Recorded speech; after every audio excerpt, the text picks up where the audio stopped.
तो हेलो दोस्तों, कैसे हो आप सब। आशा करता हूँ कि आप सब ठीक होंगे। अगर आपने मेरे चैनल को अब तक सब्सक्राइब नहीं किया है तो मेरी आपसे रिक्वेस्ट है कि जल्दी से जाके सब्सक्राइब कर दो। जिस किसी ने भी इस अनीम के पहले के एपिसोड नहीं देखे तो मैंने डिस्क्रिप्शन में लिंक डाल दिया, तो आप देख लेना। और आज हम इस अनीम का 12th एपिसोड देखेंगे। तो चलिए बिना देरी करे हुए शुरू करते हैं। इस एपिसोड की शुरुआत हम टैंक को देखते हैं जो कि माई के साथ में होती है। टैंक एक आइसक्रीम पार्लर को देखकर फिर माई से कहती है कि चलो अंदर आइसक्रीम खाने चलते हैं। वहीं दूसरी तरफ हम माई को देखते हैं जो कि बहुत ज्यादा सैड लग रही होती है। माई मनी मन में सोच रही होती है कि आखिरकार जियांग कहाँ चला गया, मुझे बीच में छोड़ के। माई को इतना सैड देखकर फिर टैंक उसको हंसाने की कोशिश करती है। इसके बाद फिर टैंक की इतनी मजाकिया बातें सुनकर माई भी बहुत ज्यादा खुश हो जाती है और कहने लगता है कि चलो आइसक्रीम खाने चलते हैं अंदर। अभी हम देखते हैं कि टैंक और माई की नजर जियांग पर पड़ जाती है जो कि युआन और उसके 2 बच्चों के साथ में होता है। दूसरी तरफ हम युआन को देखते हैं जो कि जियांग से कहती है कि मुझे कुछ शॉपिंग करनी है इसलिए मैं जा रही हूँ अब। इस पर फिर युआन कहता है कि ठीक है तुम शॉपिंग कर लो, फिर मैं तुम्हें मिलता हूँ बाद में। तभी हम देखते हैं कि वहाँ पर टैंक और माई आ जाती है। टैंक गुस्से में जियांग से कहने लगते हैं कि तुम यहाँ पर क्या कर रहे हो। उसके बाद फिर टैंक जियांग को एक कमरे में बंद कर देती है। उस कमरे में टैंक जियांग को अच्छी तरह से पेल देती है जिससे जियांग के पसीने छूट जाते हैं। फिर टैंक जियांग से कहती है कि तुम मुझे इसलिए माई के साथ छोड़ के गए थे ताकि तुम किसी और के साथ चक्कर चला सको बाहर। वही दूसरी तरफ हम देखते हैं कि टैंक ने जियांग के दोनों हाथ बांध दिए होते हैं और पैर भी बांध दिए होते हैं। फिर जियांग टैंक से कहता है कि तुम जो सोच रही हो ऐसा कुछ भी नहीं है, तुम्हें कुछ मिसअंडरस्टैंडिंग हुई है। फिर टैंक कहते हैं कि मैंने और माई ने अपनी आंखों से देखा है तुम्हें युआन से बात करते हुए। युआन की आंखें लाल लग रही थी जैसे कि वो पहले रोई हो, तुम ही ने उसके साथ कुछ किया होगा। टैंक जियांग से कहती है कि मुझे सच सच बताओ क्या बात है। इसके बाद फिर जियांग माई और टैंक को वो सारी बातें बताने लगता है जो कि उसने युआन से कही होती है। अब हम फ्लैशबैक में देखते हैं कि जियांग ने युआन को क्या कहा था। जियांग ने युआन से पूछा था कि तुमने कभी अपने डैड के बारे में जिक्र नहीं किया, कहाँ रहते हैं वो आजकल। मैं तुम्हारे घर पर भी आया था, वहाँ पर भी वो नहीं देखे, आखिरकार वो है कहाँ पर। तुम्हारी मोम अकेले ही पूरा घर पालने के लिए बहुत मेहनत कर रही है, उनको तुम्हारी और तुम्हारी मोम की बिल्कुल भी फिक्र नहीं है। अगर वो खुद नहीं आ सकते तो खर्चे के लिए पैसे तो बेच सकते हैं ना, कितने मतलबी इंसान है वो। जियांग की ये बातें सुनकर युआन उस पर बहुत ज्यादा गुस्सा हो जाती है और रोने लग जाती है। यही पूरी बात जियांग टैंक को बताता है। फिर टैंक जियांग से कहने लगती है क्या तुम सच बोल रहे हो ना। इस पर फिर जियांग कहता है कि हाँ हाँ मैं सच बोल रहा हूँ। तभी फिर माई और टैंक एक दूसरे के साथ इसी बारे में डिस्कशन करने लगती है। माई टैंक से कहते हैं कि मुझे लगता है कि जियांग सच कह रहा है क्योंकि मैंने भी कभी नहीं सुना युआन को अपने डैड के बारे में बात करते हुए। इस पर फिर टैंक कहती है कि हाँ मुझे पता नहीं था कि युआन एक सिंगल पेरेंट है, तो वो जो 2 बच्चे उसके साथ है वो मुझे लगता है कि उसके भाई बहन थे। फिर माई कहते हैं कि कितनी छोटी उम्र में युआन अपने छोटे भाई बहन को पाल रही है, ये कितना मुश्किल काम है। तभी जियांग इन दोनों से कहने लगता है कि क्या तुम आपस में बातें करने लगी, मुझे बहुत दर्द हो रही है, मुझे पहले उतारो। इस पर फिर टैंक जियांग से कहती है कि ठीक है इस बार मैं तुम्हें उतार देती हूँ,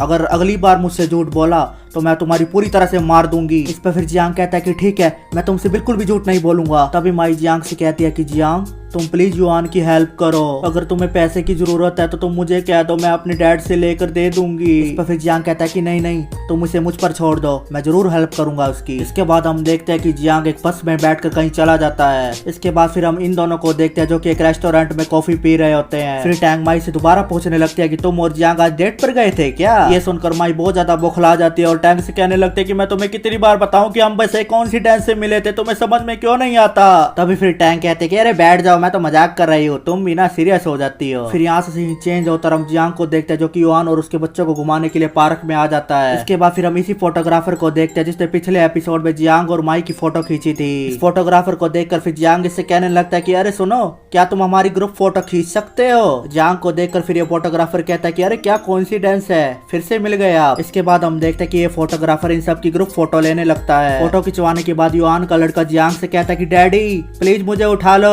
ये सुनकर तो ये फोटोग्राफर पूरी तरह से कंफ्यूज हो जाता है और कहने लगता है कि डैडी। फिर आखिरकार वो लड़की कौन थी जो सुबह इसके साथ थी। फिर अगले सीन में हम देखते हैं कि रात हो चुकी होती है और जियांग युआन को घर पर छोड़ने के लिए आ जाता है। वहाँ पर युआन जियांग से कहने लगते हैं कि तुम्हारा बहुत बहुत थैंक यू, तुम्हारी वजह से इतने दिनों बाद मैंने और हमारे बच्चों ने बहुत मस्ती की। तभी जियांग युआन से कहता है कि ये तो कुछ भी नहीं है, मैं तुम्हारे लिए और कुछ भी करना चाहता हूँ। इस पर फिर युआन जियांग को चुप करा देती है और उसे कहने लगती है कि प्लीज हमारे लिए अपने आप को इतना परेशान मत करो। युआन जियांग से कहती है कि मुझे पता है कि तुम्हारे इरादे नेक है, लेकिन जो तुमने आज मुझे आइसक्रीम पार्लर में कहा वो मोम के सामने बिल्कुल भी मत कहना प्लीज। इस पर फिर जियांग कहता है कि ठीक है मैं समझ गया। युआन कहती है कि थैंक यू। गुड नाइट, ध्यान से जाना घर पर। फिर जियांग मन ही मन में सोचने लगता है कि मैं जियांग के डैड का पता कैसे लगा पाऊंगा, उसने तो मना कर दिया कि मॉम के आगे बात नहीं करनी कोई भी। इसके बाद फिर जियांग इस ग्रुप फोटो को देखते हुए कहता है कि मुझे युआन के आसपास के लोगों से पता करना होगा कि आखिरकार युआन के डैड कहाँ पर हैं। फिर यहाँ से सीन चेंज होता है, हम देखते हैं कि अगले दिन जियांग युआन के डैड का पता करने के लिए युआन के एलिमेंट्री स्कूल में आ जाता है। तभी जियांग स्कूल के अंदर एंटर करने ही लगता है कि वहाँ का सिक्योरिटी गार्ड उसे रोक लेता है और कहता है कि कहाँ जा रहा है अंदर, कोई भी रैंडम पर्सन बिना परमिशन के अंदर स्कूल में नहीं एंटर कर सकता। तभी जियांग सिक्योरिटी गार्ड को झूठ बोलने लगता है और कहता है कि आज मेरी न्यू ज्वाइनिंग है टीचर के रूप में। इस पर फिर ये सिक्योरिटी गार्ड जियांग की बातों पर बिल्कुल भी विश्वास नहीं करता। तभी जियांग सिक्योरिटी गार्ड को चकमा देकर वहाँ से अंदर भाग जाता है। वहीं दूसरी तरफ इसके पीछे पीछे ये सिक्योरिटी गार्ड भी भाग जाता है। इसके बाद हम देखते हैं कि जियांग इस मैप पे टीचर ऑफिस की लोकेशन ढूंढने लगता है। फिर जियांग टीचर ऑफिस की लोकेशन ढूंढने के बाद उस ऑफिस में चला जाता है। अंदर जाने के बाद जियांग सबसे कहने लगता है कि युआन की टीचर यहीं पर ही मिलेगी क्या।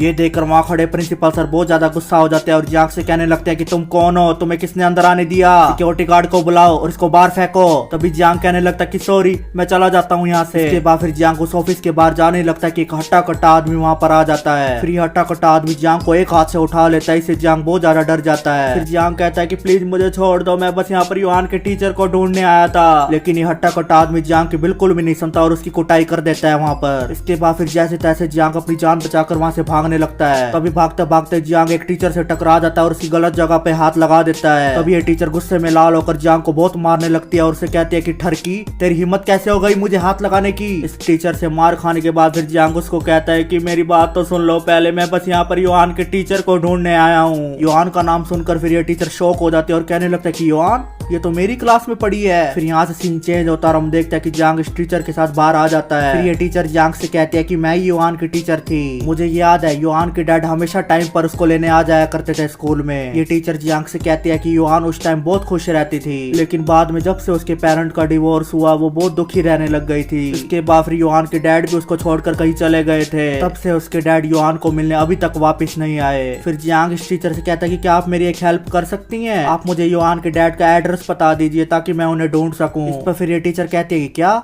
एड्रेस। इस पर फिर जियांग इतना क्यूट सा मुंह बनाकर इस टीचर से कहने लगता है कि मैम प्लीज मुझे बता दीजिए प्लीज। तभी फिर ये टीचर कहते हैं कि मुझे भी नहीं पता उनका एड्रेस, अगर पता होता तो मैं उनके घर जाकर उनको समझाना देती। फिर यहाँ से सीन चेंज होता और हम देखते हैं कि जियांग हार मानकर एक कॉफी शॉप में आ जाता है। तभी वहाँ पर ये अफसर आ जाती है और वहाँ पर जियांग का मजाक उड़ाने लगती है। इस पर फिर जियांग बहुत ज्यादा गुस्सा हो जाता है और कहता है कि प्लीज रुक जाओ, अब मैं बहुत परेशान हूँ। फिर जियांग मन ही मन में कहने लगता है कि मुझे किसी भी हालत में युआन के डैड को ढूंढना होगा। जियांग कहता है कि अब मुझे अपने सीक्रेट वेपन का सहारा लेना ही होगा। फिर यहाँ से सीन चेंज होता है, हमें पुलिस स्टेशन दिखाया जाता है। इस पुलिस स्टेशन में हम एक पुलिस ऑफिसर को देखते हैं जो कि अपना काम कर रहा होता है। तभी हम देखते हैं कि वहाँ पर एक बंदा आकर पुलिस स्टेशन की लाइट ऑफ कर देता है, इससे वहाँ पर पूरी तरह से अंधेरा छा जाता है। इस पर फिर ये पुलिस ऑफिसर कहने लगता है कि क्या यार इसी टाइम लाइट जानी थी। तभी वहाँ पर दरवाजे खुलने की आवाज आने लगती है। इस दरवाजे के खुलने की आवाज सुनकर ये पुलिस ऑफिसर पूरी तरह से हैरान हो जाता है और कहता है कि ये दरवाजा अपने आप कैसे खुल गया। हम देखते हैं कि इस पुलिस स्टेशन की लाइट ऑफ कर एक बंदा अंदर घुस आता है। इसी के साथ हमारा ये एपिसोड यहीं पर ही खत्म हो जाता है। अगर आपको ये वीडियो पसंद आई हो तो इस वीडियो पर लाइक और कमेंट करना ना भूलना। तो हम फिर मिलेंगे अगले एपिसोड के साथ। Thank you.